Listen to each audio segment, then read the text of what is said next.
So it's my pleasure now to welcome our head coaches, first of the 11th ranked Ole Miss Rebels. I've had a great time in the city of Atlanta. What I'm happy about is that Adisa put that out on social media, and this was one of the few ones that Lane didn't retweet with a smiley face, because Adisa's playing in the game. Able to continue to grow and learn. I think that, there's probably a lot of things I don't do well.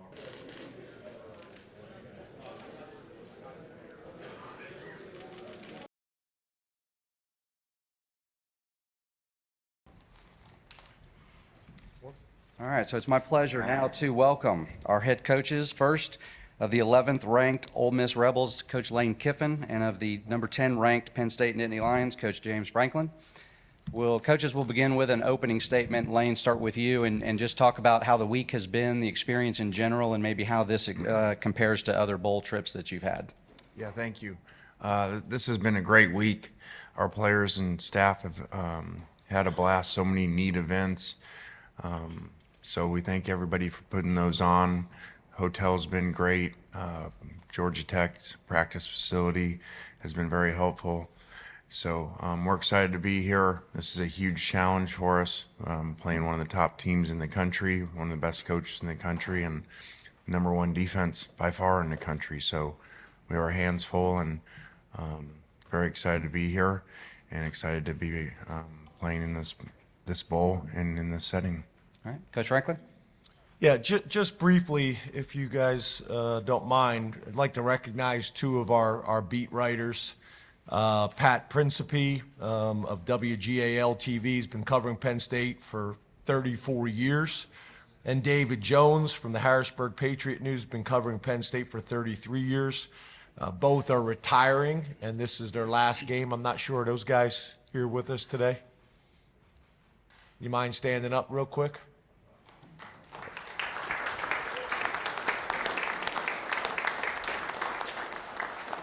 Appreciate you guys. Yeah, we've had a great experience. We've been here almost a full week.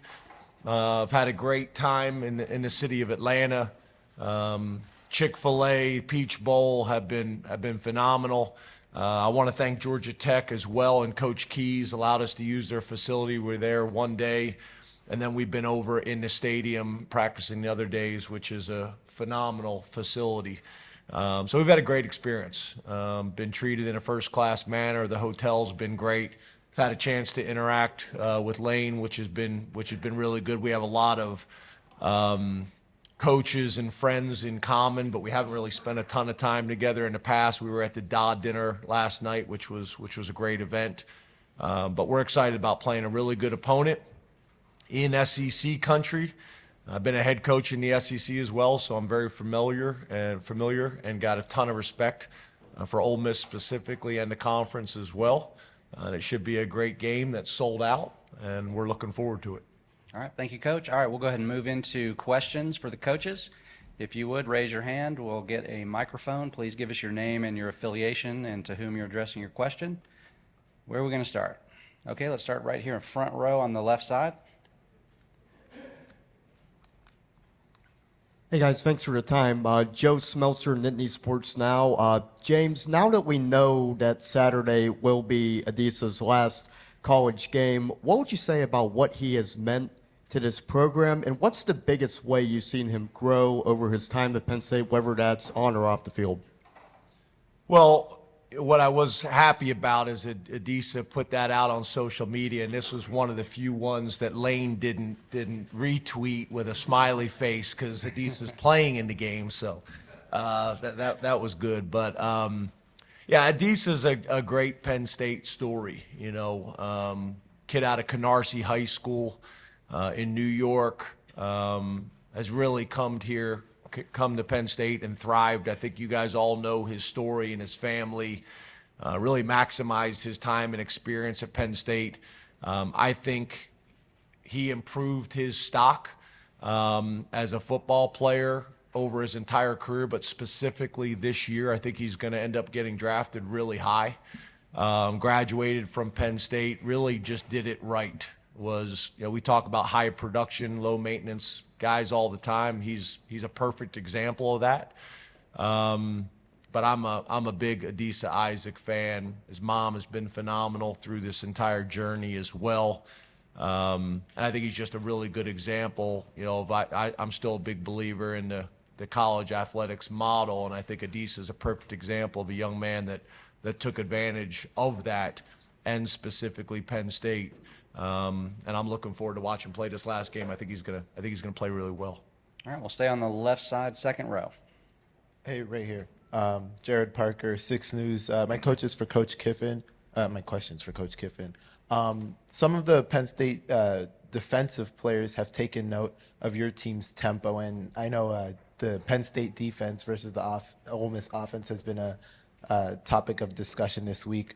What do you expect the Penn State defense to kind of throw at you to disrupt your tempo tomorrow? Well, maybe James will answer that question for us. I don't know. I think it's very complicated with new coaches, with Manny moving on. So I think everybody, that first assumption is, oh, that's great for the opponent because the coordinator is not there. But that's also complicated because play callers have tendencies. So we don't know what really to expect. We know that it's a major challenge of phenomenal players and a really good scheme, and I don't think the coach matters as play caller. Under Coach Franklin, the defense plays really hard, regardless of who the coordinator is, and they have a special thing over there with the way that they play and the style that they play. So this is a huge challenge. All right, next question. All right. Fourth row on the left. Coach Franklin, Greg or Paul? Excuse me? Greg or Paul? Greg or Paul? Look at Chris. What do you say?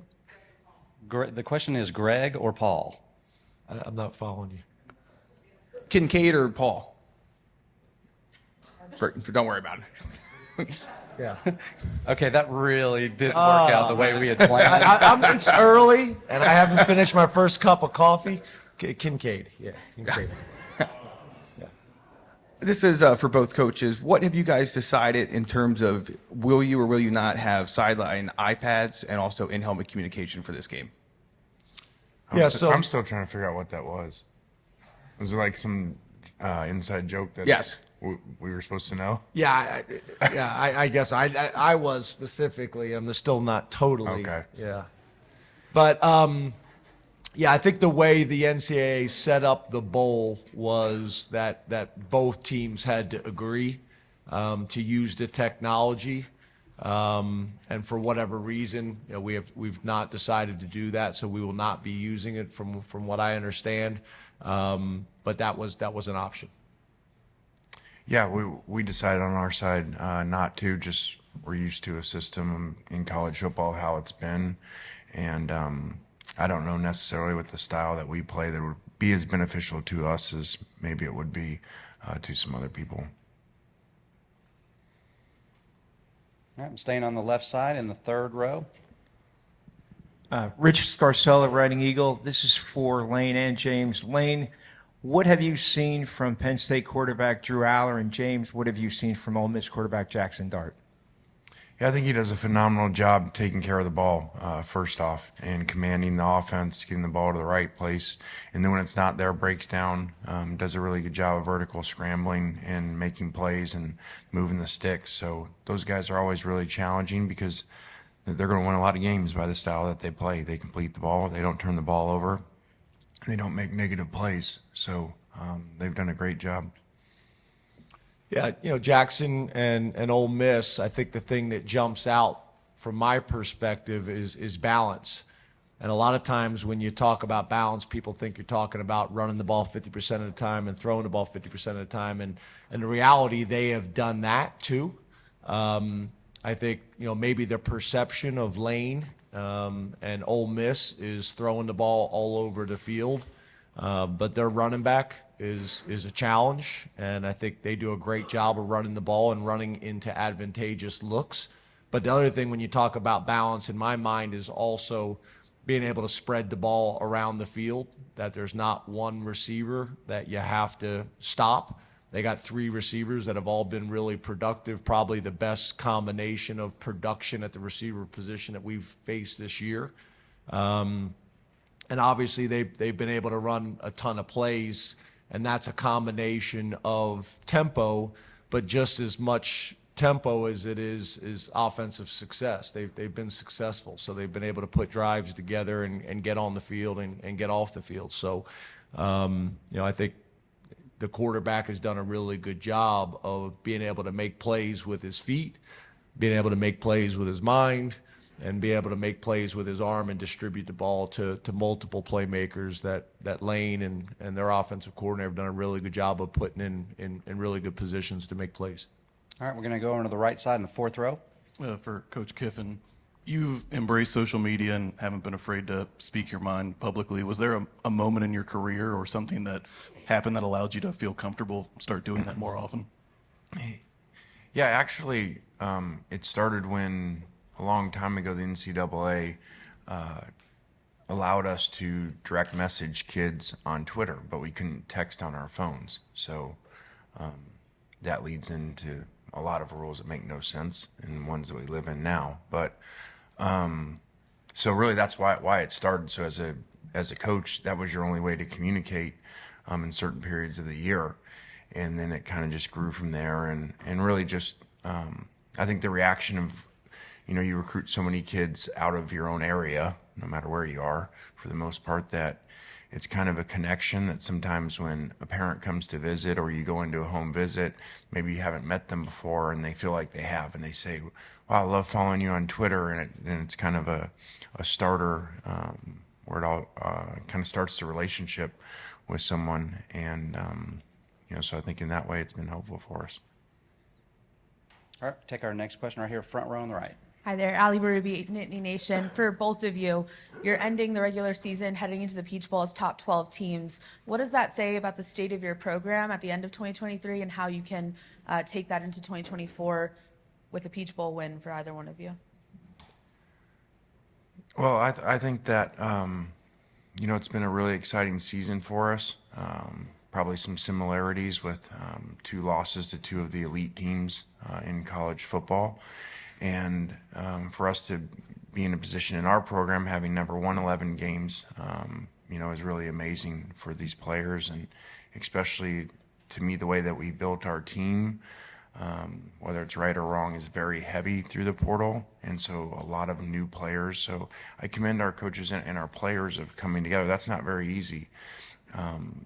Otherwise, free agency, these dream teams, when people put them together in professional sports or NBA, they don't always work.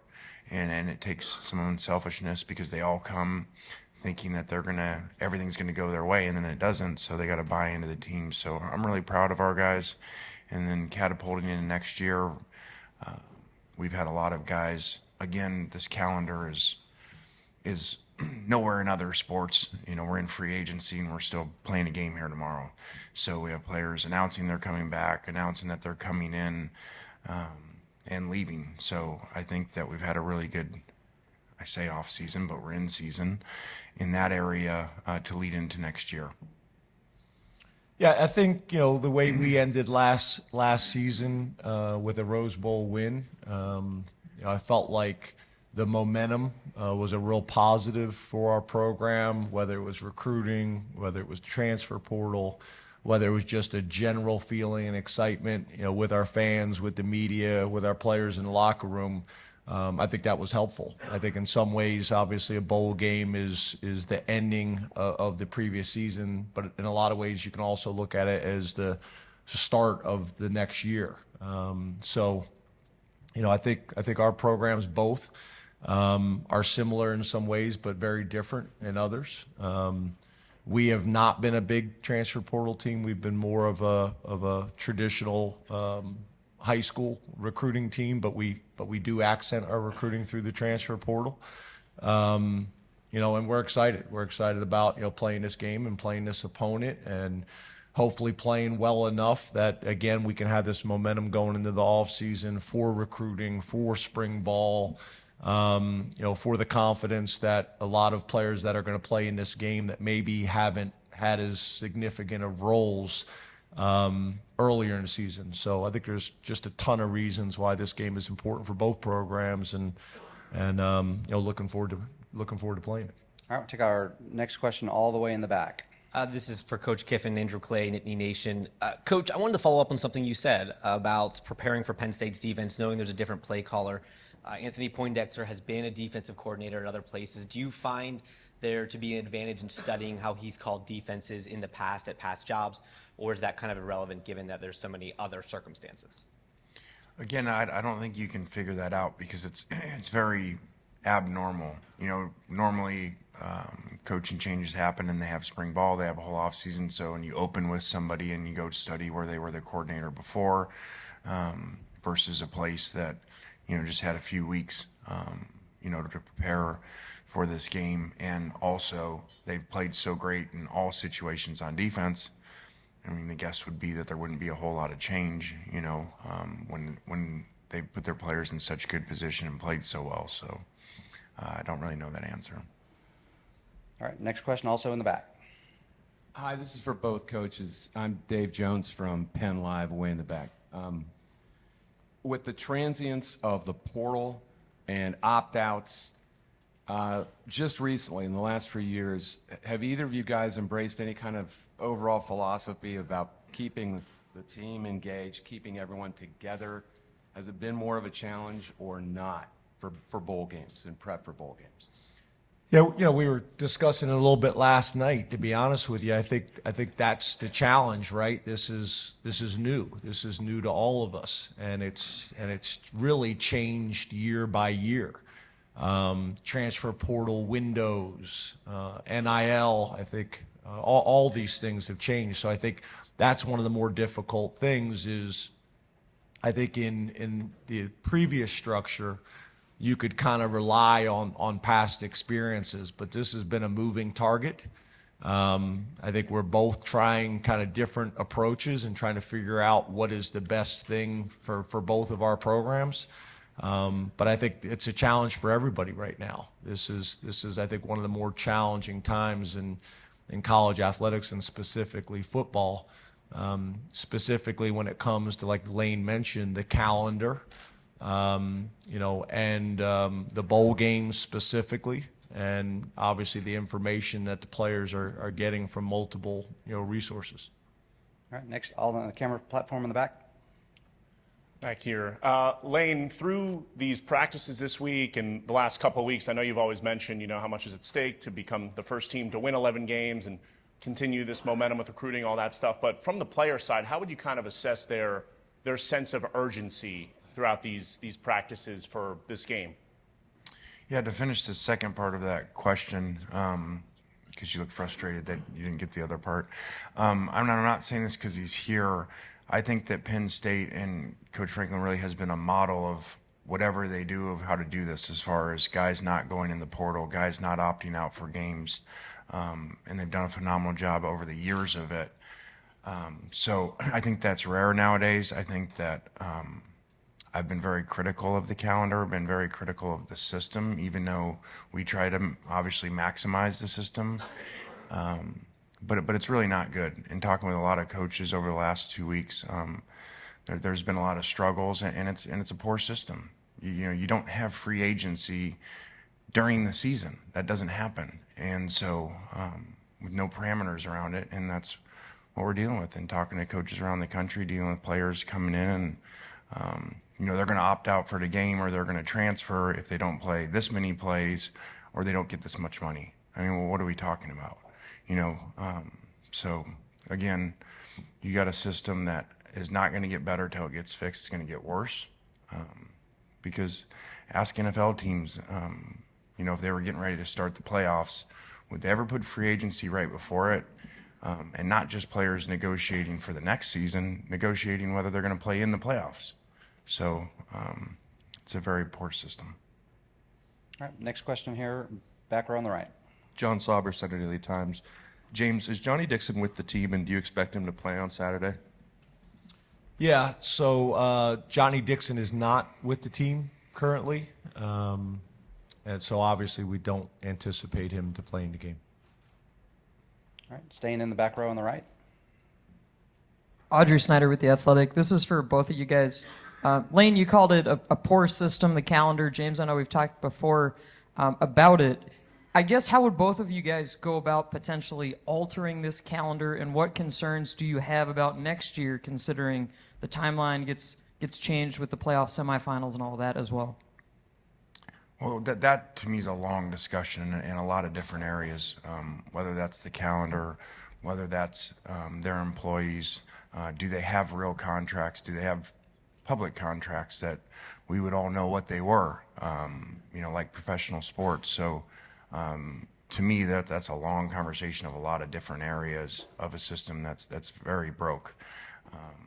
But again, I'm not complaining, don't get me wrong. We try to maximize the rules and what they are to create the best team that we can, the most competitive team.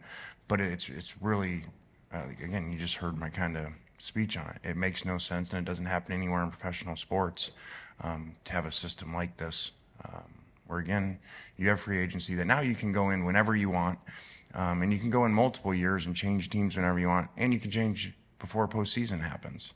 So I don't know why that's really good, and it certainly isn't good for academics as they continue to transfer, continue to lose credits. So this was, in my opinion, not thought out at all, and now a two-time transfer was really not thought out. Yeah, I think, Chip Kelly made some comments a few weeks ago, and I think he said some things publicly that a lot of coaches have been talking about privately for a while. I think Lane obviously brings up some really good points as well. I think at the end of the day, and I've said this before, I think the reality is, a commissioner of college football would be valuable. I think there's a reason for a commissioner of college football to be able to work with the commissioner of the NFL, because I think the NFL should be working with college football. And then I think the commissioners of the major conferences really all need to get into a room together and really spend some time working through all these issues. And I think Lane's point is a good one. We could talk about this for a long time, but right now, the way I see it, the commissioners of the conferences are the best people to solve these problems. Get them all into a room together. You could have representation from the NCAA as well, the NFL, and sit down and really start from scratch. A whole new calendar, a whole new model, recommendations, and I think that's really how this is going to get done moving forward. But it needs to happen, and I think it needs to happen quickly. Right now, there's no parameters, there's no guardrails, and I don't really feel like it's in anybody's best interest. And I think, to Lane's point, I don't want it to be misinterpreted. I've been supportive, and I think most college coaches have been supportive of the players, being able to earn. I think everybody would agree with that. But I think right now there just needs to be some parameters, and everybody needs to be kind of working under similar constraints. I think that would make a ton of sense for everybody involved. And I think me and Lane came up in this profession where it was started, the starting point was based on education. And right now, there's not one rule or decision being made based on education. And I think there's a way to really balance both and be able to get both things done. All right, over here on the aisle on the right side. Jeff Nyberg, Philadelphia Inquirer. This question's for James. You guys have had a lot of success, been on a lot of these New Year's Six games, but last couple of years, obviously, haven't gotten over the Big Ten hump at the top. How do you balance that success with that reality and where the program is, and how much are you looking forward to an expanded playoff? Yeah, well, I think the first thing, when you're at a place like Penn State, you embrace, the expectations. That's why you came here. And that's for our players, and that's for the coaches, and that's for myself. So, we embrace the high expectations. But I do also know that we take a lot of pride in the consistency and how we've been able to play over the majority of our time at Penn State. And I think sometimes people take that for granted and don't realize how challenging that is in today's college football. So For us, it's being appreciative and recognizing what we have done well, but then also taking a deep dive and being very, very transparent, and saying, where do we need to grow? How do we get better? And how do we attack those things? And I think one of the things I've been pretty vocal about is, really our first year with alignment, from the chair of the board to the president of the university to the athletic director who played football in the Big Ten, and myself. This is a situation really in my 10 years that we have not been in, and I think that's going to put us in a very powerful position moving forward. All right, all the way back in the platform. Joseph Doring, WLBT. Coach Kiffin, your career has taken you from West Coast to East Coast. Now, obviously, here at Ole Miss, you've had a lot of experience in these past 2 decades, but just to be able to get here today, if it were this time next year, we would be talking about a playoff. But right now, if you'll just take me through what it's like to be a head coach and how you got here to this point. Well, I've been very fortunate and blessed to have a lot of opportunities. Grew up in the profession with my dad, and got a lot of opportunities because of that, and then to be able to work for some amazing coaches and be offensive coordinator on national championship teams for Pete Carroll and Nick Saban. So I'm very fortunate that way, and then just been able to continue to grow and learn. I think that, there's probably a lot of things I don't do well or we don't do well as a program, but I think we do evolve well, and we change, and we think outside the box, change with the rules, whether that's, the plain rules of the game and our offensive system, or whether that's the portal and transfers and NIL. So I credit our coaches a lot with that. All right, right side, about halfway back. Thank you very much. This question is for James. Tyler Downey from Lines 24/7. You were able to get your coordinators on board here in December. Now that process is about done, what have you accomplished with Andy and Tom, respectively, this month with getting them on campus and down here in Atlanta? Yeah, I think like Lane mentioned, it's not ideal. Obviously, we'd prefer to be in a situation where, our staff was still in place. Obviously we've had turnover at both positions or change at both positions for different reasons. But I think the value of having these guys here, not in coaching roles, I think is going to allow the transition to go smooth. We did this when we hired Manny. Brent Pry left to go be the head coach at Virginia Tech.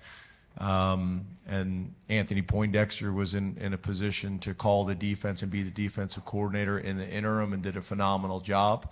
But I think Manny being with us, building relationships with the players, getting familiar with the staff, understanding the culture and how we operate from an organizational perspective, I think really allowed him to hit the ground running the day after the bowl game.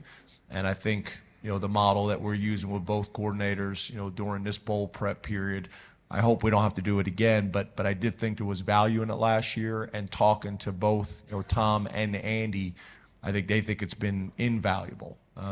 Things that they like, things that they have questions about, we're able to kind of work through those things, and I think it'll be really valuable for us moving forward. All right, we're going to go back to the left side in the second row. Coach Kiffin, this is Kyle Golick of Mike Farrell Sports. Many in the media, including myself, have dubbed you the Portal King. And through traditional recruiting, you usually have top 20 classes. How do you balance the needs for both between the portal and recruiting? And do you feel through that balance, Ole Miss can get over the Alabama and Georgia hump in the SEC? Well, I don't think many people have gotten over that hump. So I know that we get criticized, when you don't get over the Alabama hump and Georgia, but really outside of the one LSU year, I don't know many people have. But in my opinion, you build a roster, you build a roster different depending on where you are and a lot of variables. And where we are at Ole Miss, I just feel that this is the best way to do it. We're very heavy portal, probably is, whatever, top 10% of teams, and I just think that's the way to do it where we're at. And that may change someday, even where we're at, as we maybe experience more success on the field in games like this, and are able to sign more five-star type of high school players. So it just is what it is now, and I think eventually the rules will change some too, and we'll just continue to evolve with that. And there's a good and bad to all of it, you know. Ideally, the traditional model is the best if you can do that. If you can sign great high school players, 25 of them, and build that way. But I also don't know that that's going to work quite as well as I think us coaches would all like it to work, because of the transfer and because of the kind of five-star syndrome. So now those guys sign in the top classes that are celebrating on signing day. I don't think that celebration is probably quite as much as it used to be, at least down in our area. Like I said, James has done the best job of keeping players, probably anybody in the country, but a lot of these others, as you look at the classes the last 2 years, these five-star guys aren't paying off. They're getting them into their program.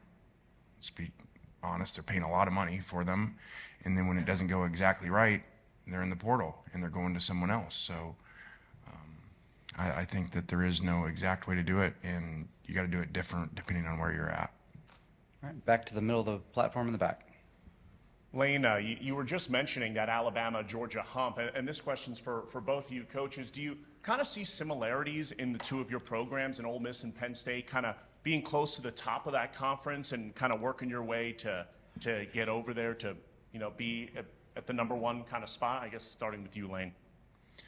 Well, Penn State and Coach Franklin, they've been doing this for a long time. He's been in these type of games for a long time. I think I read something where maybe the only team that could win all of them for all the New Year's Six Bowls. So we're kind of new to this, and that's a big challenge. Those are two of the top programs in the country, and like I said off the top of my head, I mean, outside of going to ask Ed Ogeron and Joe Burrow in the last 10 years, who's really gotten over that hump of those two. So we'll just continue to work at it. But like I said, they've been up here for a long time as top 10 teams, and we happen to be up here for our second time in 3 years. So we'll just continue to work at it. All right, left side, third row. Yeah, the Neil Riddell from the Altoona Mirror for James. You mentioned that Kalen, you have him for one more game. Just curious now with Johnny, how you'll manage the time in the secondary. How we'll manage the time the playing time. Who else are you counting on in the secondary?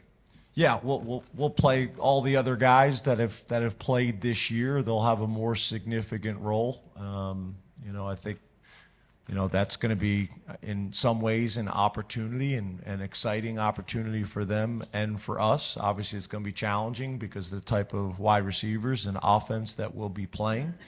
But these are the guys that we're also going to be, depending on, next season. So it creates, some more opportunities in this game, and we've embraced it with a next man up mentality. And again, we're not the only program that's dealing with a little bit of this. I'm sorry, Coach. Did I step on your toes there a minute ago? Did you want to address that previous question? Yeah, I think there was a previous question, but to be honest, now I forgot what it was. About getting over the hump. Oh yeah. So I think in a similar way that Lane mentioned it, I think up till the last 2 years, we were the only other team in the Big Ten that had won a Big Ten championship. So it is challenging, but I also think there's that fine line of what we've discussed is winning 10 games, winning 11 games in a conference like the Big Ten or in the SEC. Is more challenging on a consistent basis than I think people realize. And then after that, it's being very, very transparent and honest with yourself and your entire program of what you need to do to take that next step, whether it's recruiting at a higher level out of high school, whether it's going more into the transfer portal. I think Lane's point was a really good one.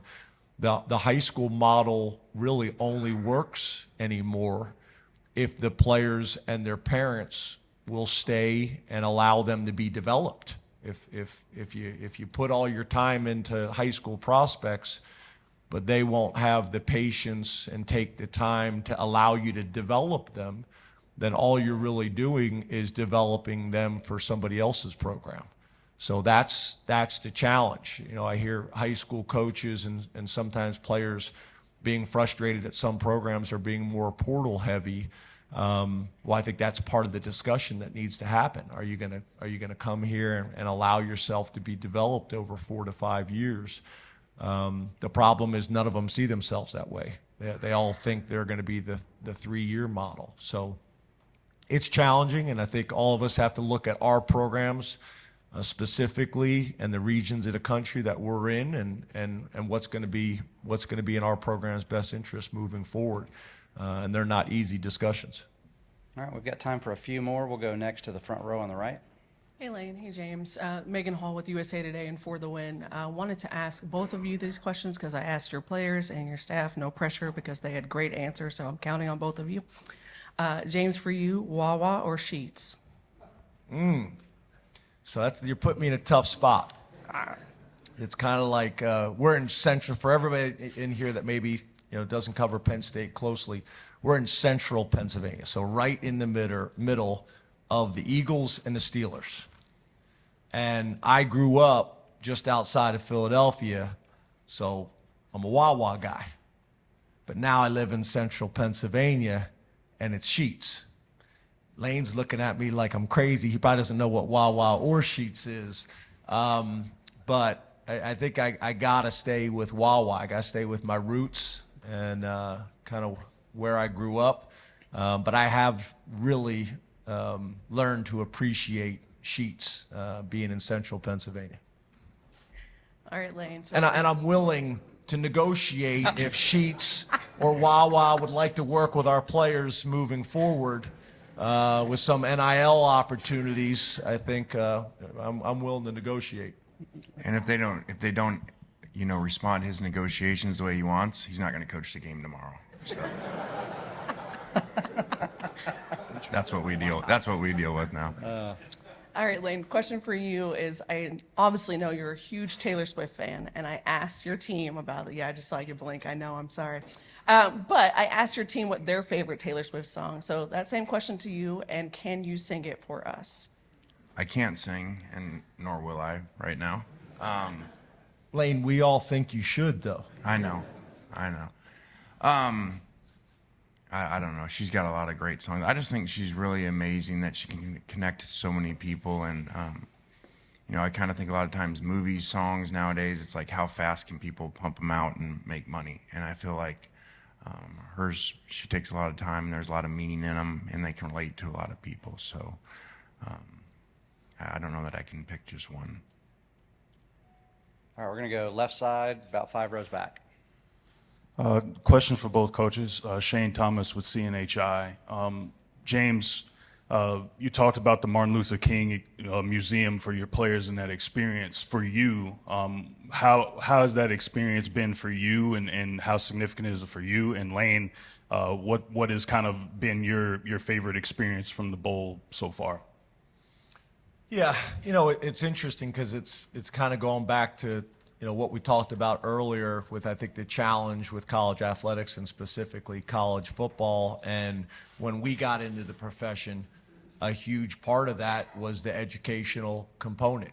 And I think that's being de-emphasized with a lot of the rules that are being passed, or changes in rules that are being passed. And I think whenever you can take time with your team to pour into them experiences and opportunities, like being able to go to the Martin Luther King exhibit, was powerful. I think the bowl, had it as an optional experience. We made it kind of mandatory for our team. We didn't tell them that it was optional. We just kind of put it on the schedule and went.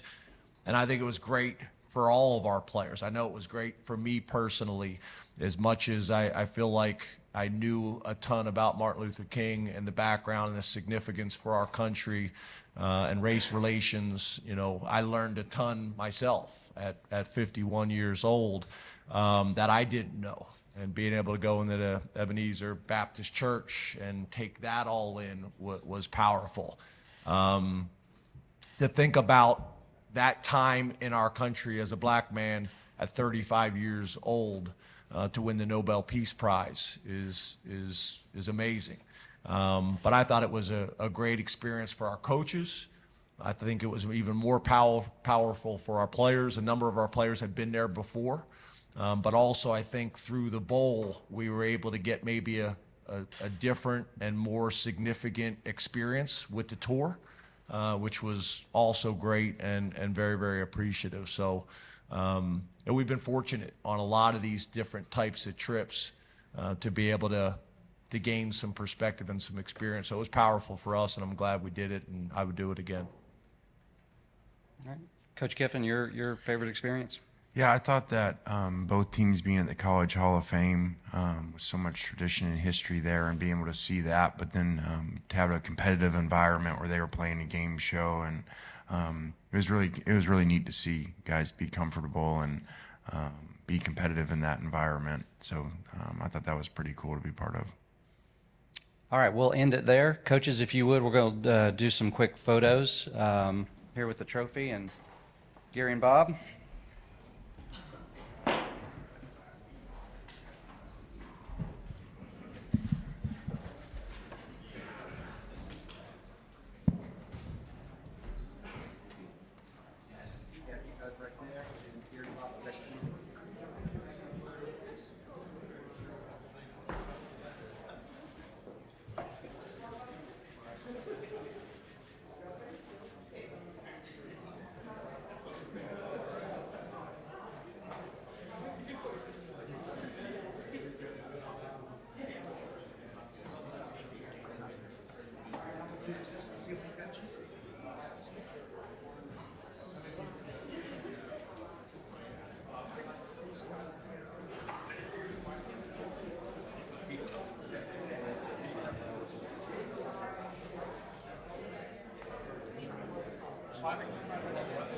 All right, couple more. All